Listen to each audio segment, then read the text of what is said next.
বাংলাদেশের গাইবান্ধায় অত্যন্ত নৃশংসভাবে বর্তমান ক্ষমতাসীন দলের অঙ্গ সংগঠন সন্ত্রাসী যুবদল কর্তৃক নৃশংসভাবে গাইবান্ধায় সাইফুল্লাহকে হত্যা করা হয়েছে। আমরা এই হত্যাকাণ্ডের তীব্র নিন্দা এবং প্রতিবাদ জানাই। আপনাদের সাথে দীর্ঘ 20 বছর ধরে কাঁধে কাঁধ মিলিয়ে ফ্যাসিবাদী শাসন ব্যবস্থা, হত্যা, গুম, খুন এবং সকল অনৈতিকতার বিরুদ্ধে রাস্তায় দাঁড়িয়ে আমরা প্রতিবাদ করে আমাদের অসংখ্য ভাইদেরকে আমরা হারিয়েছি।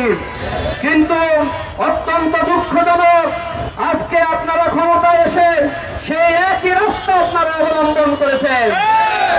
আমরা হুঁশিয়ার করতে চাই, অনতি বিলম্বে এই খুনের রাস্তা যদি পরিহার না করেন, একই পন্থায় যদি হাঁটতে থাকেন, এই দিল্লি মামলায় আপনাদের পাঠানো হবে। আমরা লজ্জিত, জুলাই পরবর্তী এই স্বাধীন বাংলাদেশে 100 দিনে 605টি হত্যাকাণ্ডের ঘটনা ঘটানো হয়েছে। আওয়ামী সন্ত্রাসীদের হাতে হত্যাকাণ্ড হয়, তাদের গ্রেফতার করা হয় না। বিএনপি সন্ত্রাসীরা এই 4 মাসে 285 জনকে হত্যা করেছে। সেই হত্যাকাণ্ডের বিচার তো হয় নাই, তাদেরকে আবার পুনর্বাসন আর কমিটিতে তাদের স্থান দেওয়া হচ্ছে। একই রাস্তা তোমরা যদি অবলম্বন করো, জেনে রাখো, মানুষের প্রতি ফোঁটা রক্তের দাম এই জমিন তোমাদের দিবে। এই জমিন তার প্রতি উত্তর দিবে। শহীদ সাইফুল্লাহর রক্ত বৃথা যাবে না, শহীদ নেতৃবৃন্দের রক্ত যেমনি বৃথা যায় নাই, এই জমিনে রক্ত পড়লে সেই রক্ত তোমাদের ক্ষতি, তোমাদের প্রস্তাবকে প্রস্তাব করে দিবে। আমরা লজ্জিত, শিক্ষা জানাই তোমাদেরকে।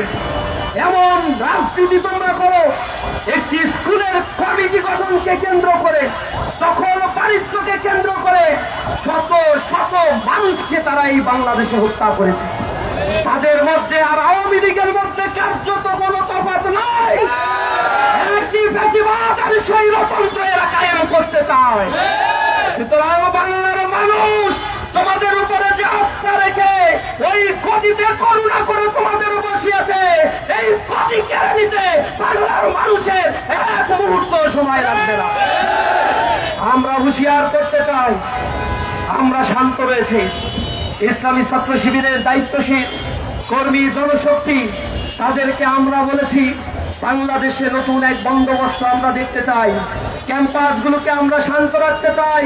ছাত্র ছাত্রীদের নিরাপত্তা বিধান করার জন্য বুকের তাজা রক্ত ঢেলে দিতে চাই।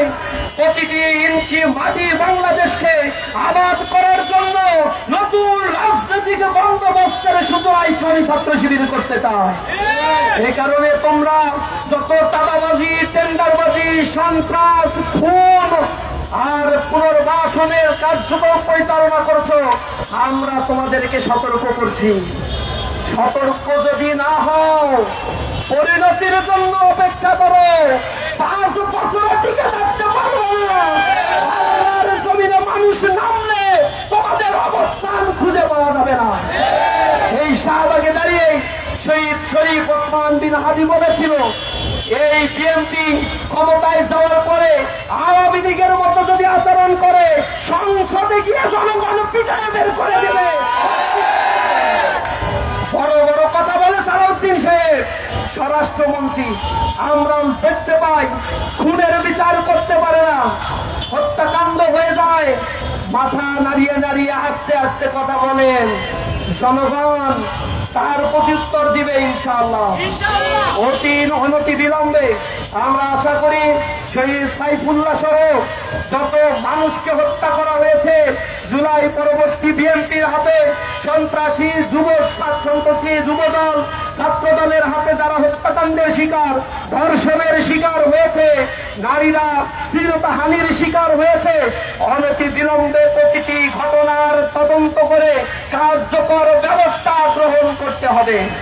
খুনিদেরকে আমরা দেখেছি ধরা হয়েছে, 2 দিন পরে তাদেরকে মামুবাড়ি থেকে আবার ছেড়ে দেওয়া হবে। বিচারের নামে প্রহসন করার জন্য স্বাধীন বিচার বিভাগীয় সচিবালয় প্রতিষ্ঠার ক্ষেত্রে এই বিএনপি বাধা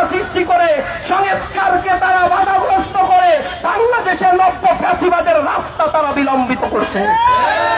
জনগণ বলে নাই এই শাহবাগে রক্তের দাগ শুকায় নাই।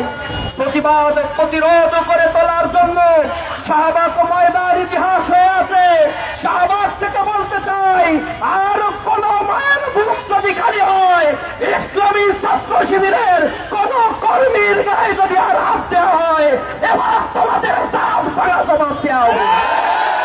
ইসলামী ছাত্র শিবির কচু পাতার উপরে দেশে থাকা কোনো পানি নয়। ইসলামী ছাত্র শিবিরকে যদি কেউ হজম করতে চায়, তাহলে চাপ ভেঙে যাবে। বাংলাদেশে আমাদেরকে নিষিদ্ধ করেছিল, 4 দিনও বাংলাদেশে টিকতে পারে নাই। আমাদেরকে শান্ত থাকতে দাও। ক্যাম্পাসগুলোকে আমরা নতুন ভাবে সাজিয়েছি, ছাত্রদের কাছে আমাদের আবেদনগুলো নিয়ে গিয়েছি। বাংলাদেশের প্রত্যন্ত অঞ্চলে ছাত্র রাজনীতির ব্যাপারে মানুষের ভিতরে আস্থা ফিরে এসেছে। ছাত্র দলের কুকর্ম, বিএনপির কুকর্ম, যুব দলের কুকর্মের কারণে মানুষ আবার আস্থা হারাতে বসেছে। মানুষ ফুসে উঠেছে।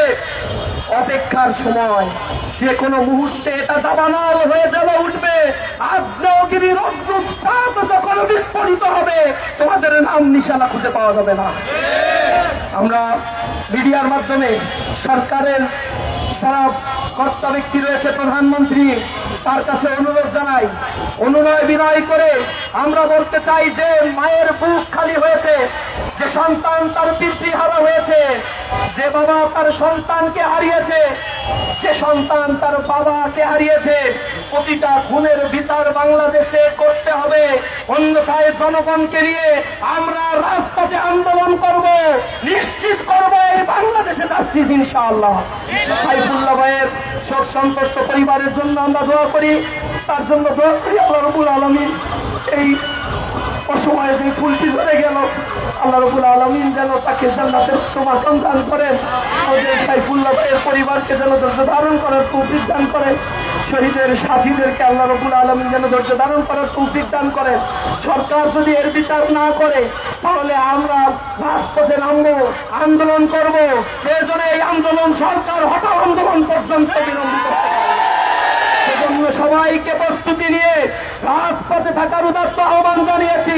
সবাইকে বলতে চাই, ইসলামী ছাত্র শিবির সজাগ হয়েছে।